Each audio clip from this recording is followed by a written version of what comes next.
ओम श्री गणेशाय नमः। ओम नमो भगवते वासुदेवाय। हरे कृष्णा कृष्ण कृष्णा हरे हरे, हरे राम राम राम हरे हरे। तव्हां सभिनी हरि भक्तन के नमस्ते। प्यारा भक्तों, हे कथा पाण गुरु कृपा से हासिल करे रहा आयूं।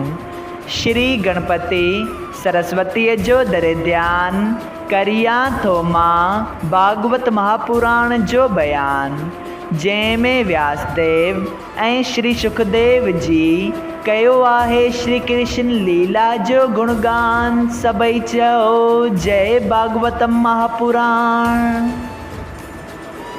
प्यारा भक्तों, कल कथा में पाण श्रीमद् भागवत महापुराण साहिब जे 11 स्कंद जे बे अध्याय जे 3 भाग ऐं 3 अध्याय जे पहिरें भाग में ॾिठो हो त राजा जनक जोगेश्वरन का ज्ञान वठे थो ऐं उन्हनि ज्ञान ते कुछ सवाल करे थो, जिन्हनि जा जवाब योगेश्वर वॾे ही ज्ञानी नमूने सां ॾियनि था। जिन मां पाण लास्ट में ॾिठो त राजा जनक सवाल कयो त संसारी आदमी इन माया ॼार खां छुटण लाइ कहिड़ी तजवीज़ करे। सबई चओ जय श्री कृष्णा। प्यारा भक्तों, अचो त इन सवाल जो जवाब अॼु पाण श्रीमद् भागवत महापुराण साहिब जे 11 स्कंद जे 3 अध्याय जे 2 भाग में ॾिसूं।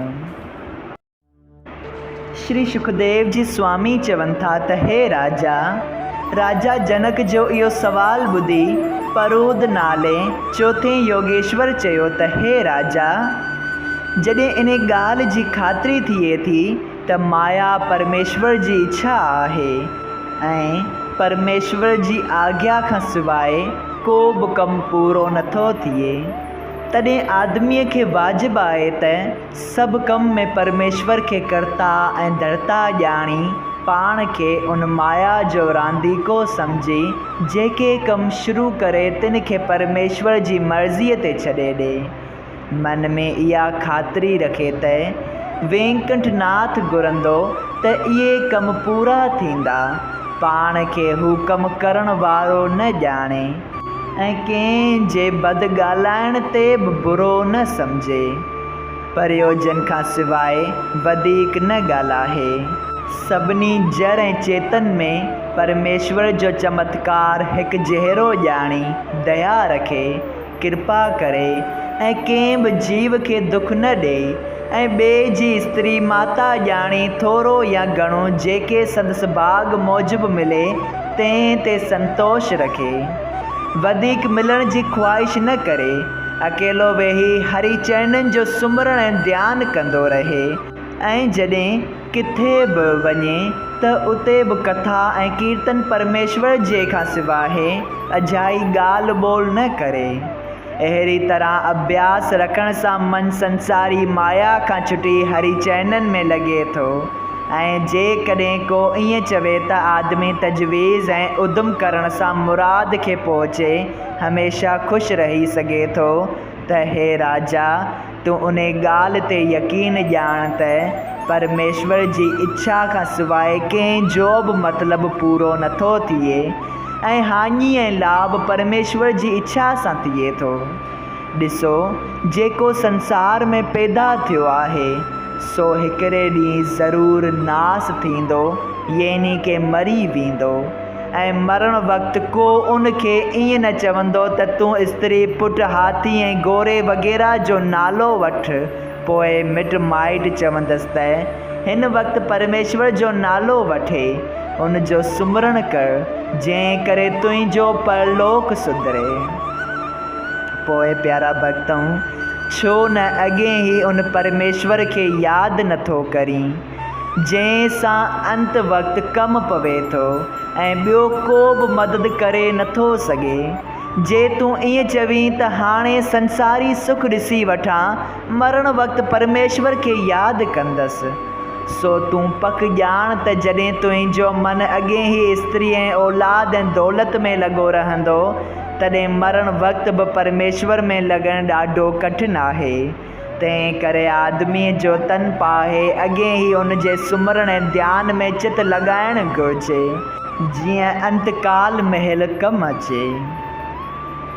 जीअं पेसनि पूरण ते 8 ई पहर ध्यानु उन में रहे थो, चोर ऐं ॿियनि जे डप खां कॾहिं कॾहिं उन आस्थान खे ॾिसिजे थो त कंहिं ॿिए सां पेसनि पूरण जो हाल नथो कजे। तीअं प्यारा भक्तों, वेंकटनाथ खे राति ॾींहुं यादि रखी उन सां प्रेम रखण जो हाल कंहिंखे बि ॿुधाइणु न घुरिजे। इहो ज्ञान ॿुधी राजा जनक वेनती कई त तव्हां जो चयो त परमेश्वर जी लीला कथा ॿुधण ध्यानु करण सां संसारी माया छॾियो वञे, तंहिं करे थोरी स्तुति नारायण जी ॿुधणु घुरां थो, दयाल थी ॿुधायो। प्यारा भक्तों, इहो ॿुधी पिपलाहिन नाले 5 भाउ चयो त हे राजा, पैदा ऐं पालण ऐं नास करण वारो टिनी लोकनि जो उहो ई वेंकटनाथ आहे ऐं उन जो प्रकाश 84 लख जूणियुनि में रहे थो, पर कंहिं जीव जे मरण सां उन जो नास नथो थिए ऐं कंहिं जीव जे पैदा थियण ते हू पैदा बि नथो थिए। उहो अविनाशी पुरुष पंहिंजे तेज सां प्रकाश रही सदाईं हिकु जहिड़ो सभु शइ में मिलियल ऐं सभु शइ खां न्यारो रहे थो ऐं सभिनी जीवन खे हलण चलण जी सुमर्थी ऐं आदमीअ खे चङे ऐं बुरे ॻाल्हि जी ज्ञान उन जी शक्तिअ सां थिए थो।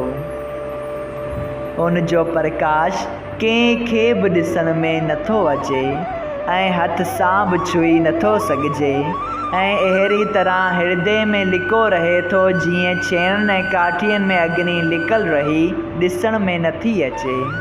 जीअं तजवीज़ सां छेणनि ऐं काठियुनि मां बाहि कढिजे थी, तीअं ज्ञान जी वाट सां उन जी शक्तिअ खे बि शरीर में ॾिसणु घुरिजे। ऐं जीअं गोलर जे वण में 1000 फुल लॻी उन्हनि फुलनि में अंदरि मच्छर रहनि था, तीअं करोड़ ब्रह्मांड परमेश्वर जे वार वार में बदल रहनि था ऐं सभिनी जीवन जी पालना उहो ई थो करे। अहिड़े त्रिभुवन पतीअ खे सुञाणणु ॾाढो मुश्किल आहे ऐं जॾहिं उन जी भक्ति ऐं प्रीत सचे मन सां कजे थी, तॾहिं उन जी महिमा खे ॼाणी सघिजे थो। ऐं आदमीअ जी हालति 4 क़िस्मनि जी आहे: जागृत, सोपन, सुकुप्त, तुरिया। जागृत यानी कि जागण, सोपन सपने खे चवनि था, सुखुप्त उहा सम्झणु घुरिजे जीअं कंहिं वक़्तु आदमी निंड मां जागी चवे त मां अहिड़ो सुम्हियो हुअसि जो न जाॻियसि थे न निंड में बेहोश हुअसि, ॾाढे आनंद में सुम्हियो पियो हुअसि। ऐं तुरिया उन खे चवनि था जीअं को परमेश्वर जे ध्यान में लीन थी वेठो रहे ऐं पंहिंजे शरीर ऐं कपिड़नि जी का बि सिध ॿुध न रखे ऐं 4 वक़्तनि ते परमेश्वर जो प्रकाश शरीर में रहे थो ऐं उन जी शक्तिअ सां आदमी सभई चङा बुरा कर्म करे थो। ऐं इहा ॻाल्हि हीअं सम्झणु घुरिजे त जॾहिं परमेश्वर पंहिंजो प्रकाश बदन मां छिकी थो वठे, तॾहिं उहो मरी वञे थो, उन बदन खां को बि कमु थी नथो सघे। ऐं जेकॾहिं को चवे त परमेश्वर हर हंधि मौजूदु आहे त ॾिसण में छो नथो अचे, तंहिंखे ई जवाबु ॾियणु घुरिजे त मूर्ख खे ॾेखारे नथो ॾे ऐं ज्ञानीअ खां हू लिको नथो रहे। जो जहिड़ी भावना ईश्वर में रखे थो, ईश्वर खेसि उन जी भावना सां मिले थो। सभई चओ जय श्री कृष्णा।